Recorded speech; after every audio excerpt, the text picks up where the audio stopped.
Today we'll be looking at the Sega Pico, a edutainment console from Sega from 1993 that's based on the Mega Drive / Genesis. It's designed for children between 2 and 8 years old and opens up somewhat like a laptop. As you can see, we have kind of standard but unlabeled buttons, but the really interesting thing is it has this drawing like tablet surface, which was quite groundbreaking for the time. Cartridges, which are called storyware, go into here and they open up like a book, and the game detects what page is open, and you can also interact with the cartridge using the stylus, or sort of. At the side, just put that pen back in, we have the power switch, and if we close this back up, okay, and just turn this round, I have to bring some light in here so you can see. But at the side we have a Mega Drive 2 AV port and a power in, which uses a Mega Drive style power supply, which I'll show you. Like so. So just like what you find with Mega Drive. Unfortunately this one is a little bit broken, so I need to repair that, but otherwise works. And then it just came with the standard AV lead, like I said, you would find on the Mega Drive. Now interestingly, earlier models of the Pico seem to use phono connectors for the audio, so you only got mono audio on those models. Speaking of the model number, if we look at the back, we can see it's MK-49002-50. So if you do have one of these, it'd be interesting to know what your model number is. This is the PAL version, by the way.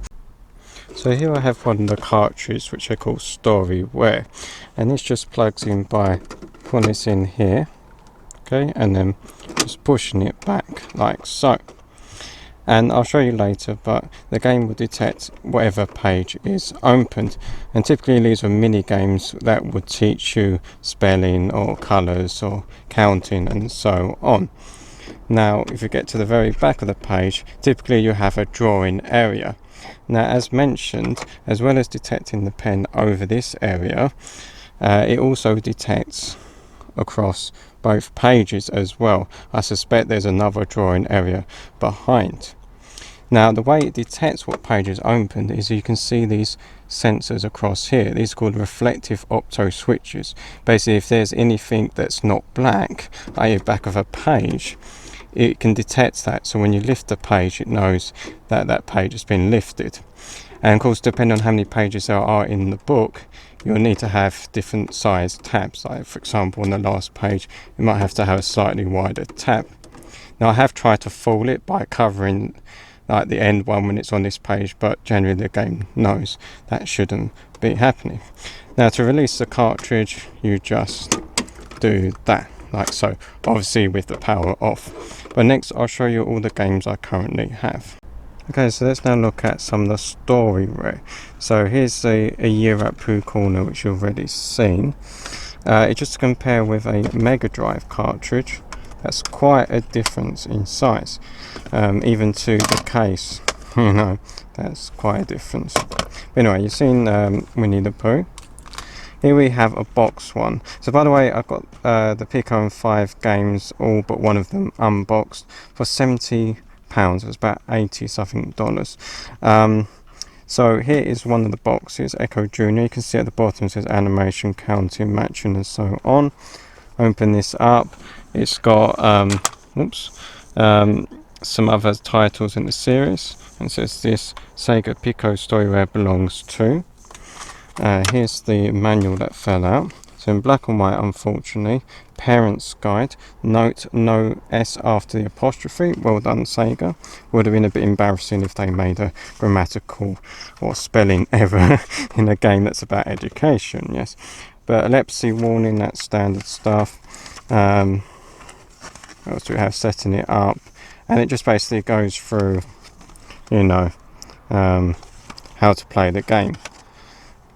Not really that interesting, but I'll show you the games later anyway. And there's a cartridge for Echo Junior.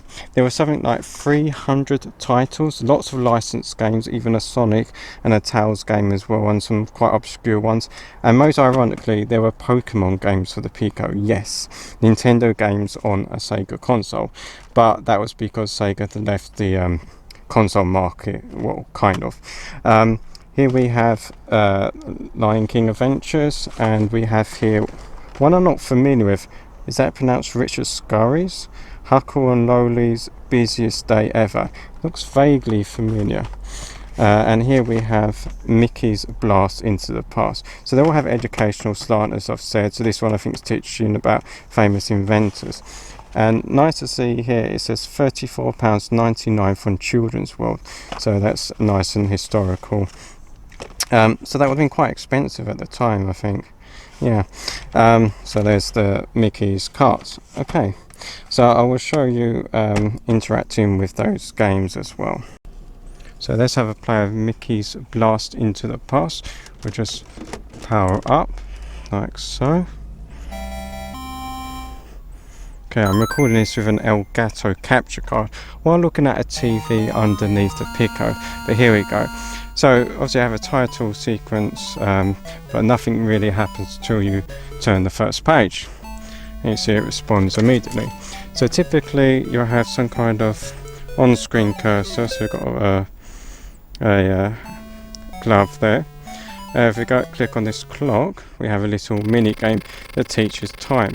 So you see the time on the left on the analog clock is 7 o'clock. So we need to change that to 7. And then it rings the bell. And it reveals part of her picture. Do that again.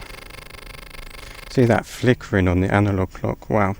This has been recorded, of course, through a composite connection, so it's not going to be the best quality, and the colour is slightly different to how it appears on my TV.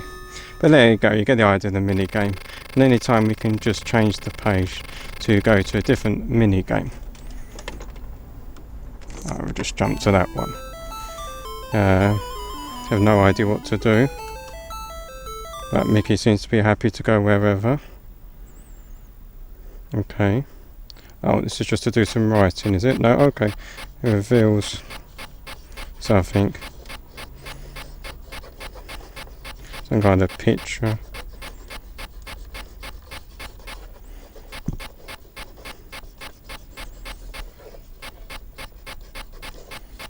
Okay, that's not too exciting. Looks almost like a UFO. Anyway, let's go to a different page. Oh, Edison, really? Let's have your light bulb, can we? Right, okay. So we've got, okay. Oh, I see. I have no idea. Oh, this is very appropriate, electrical circuit.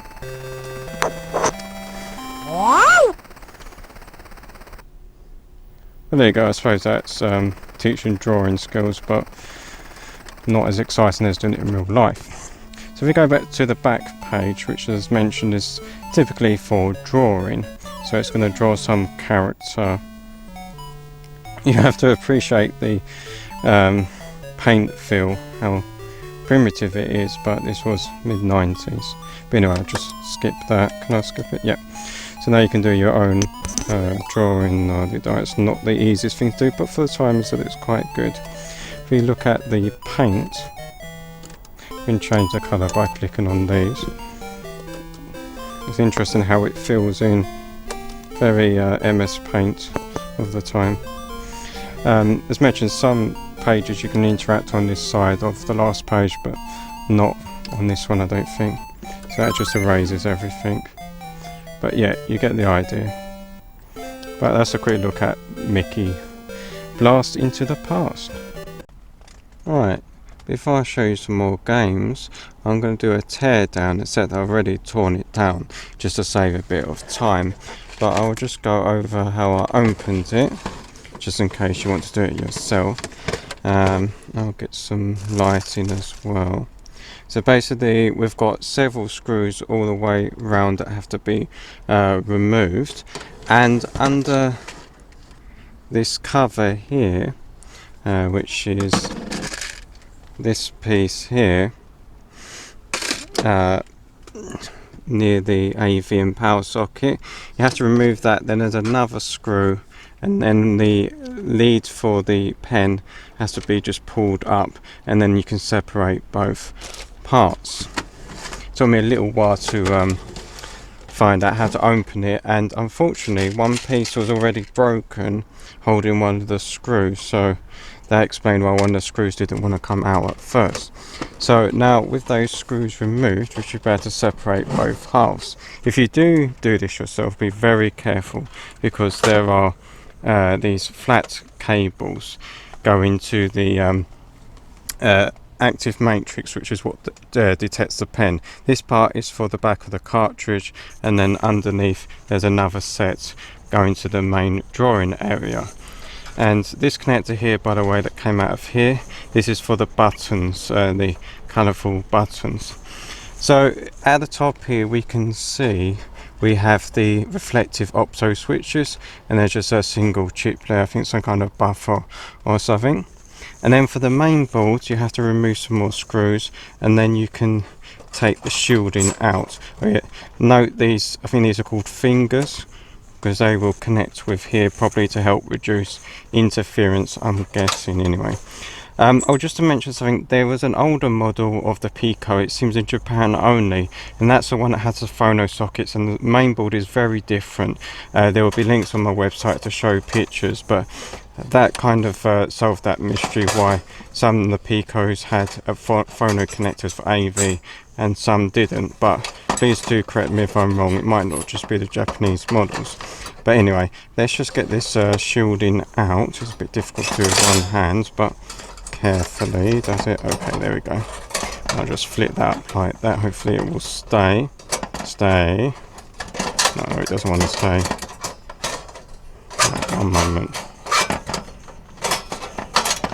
Did earlier, I just do want to disconnect that cable. That I'll have to do for the moment. So a bit hidden down here is the cartridge port is here, so it's different to like the Mega Drive cartridge port. And then we have various chips along. I've been looking at these, and I'll put information on my site what they are, but just trying to work out whether they were in the Mega Drive or what. But there are at least one unique chip, which is for the drawing area basically. We can just see on the side here where the pen comes through. Oops, I just fell down.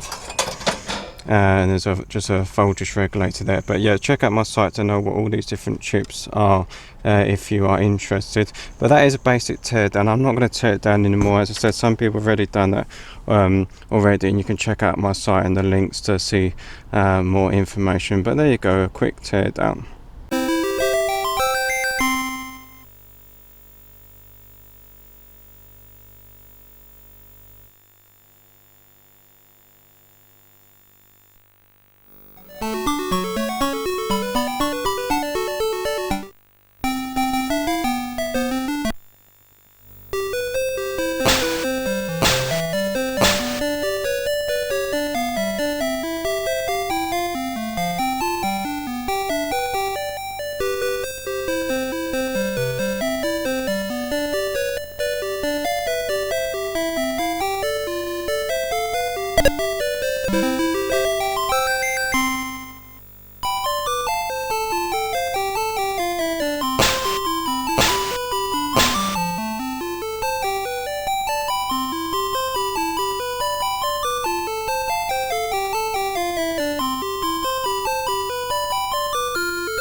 1 is 5. 5 and 1 is 6. 3 and 1 is 4.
Everyone in Busy Town is busy doing their jobs.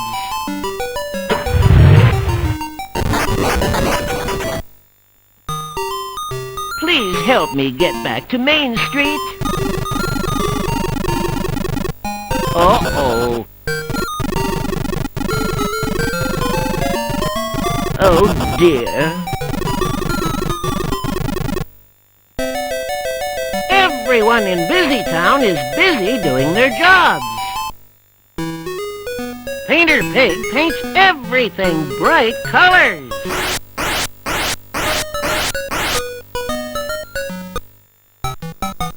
Can you match the bug's color of paint? Red.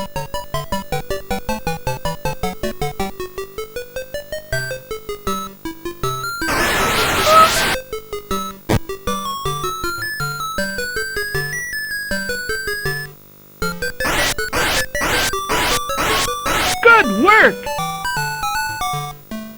Green.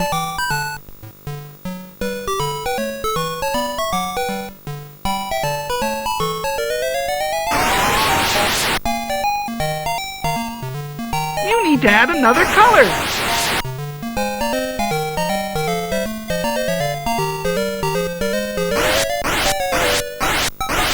Good work! Yellow.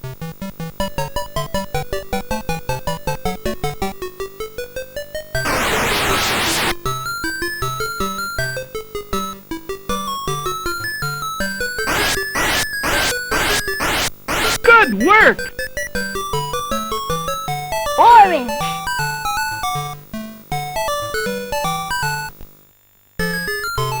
Everyone enjoys playing in the park. We love to draw, don't you?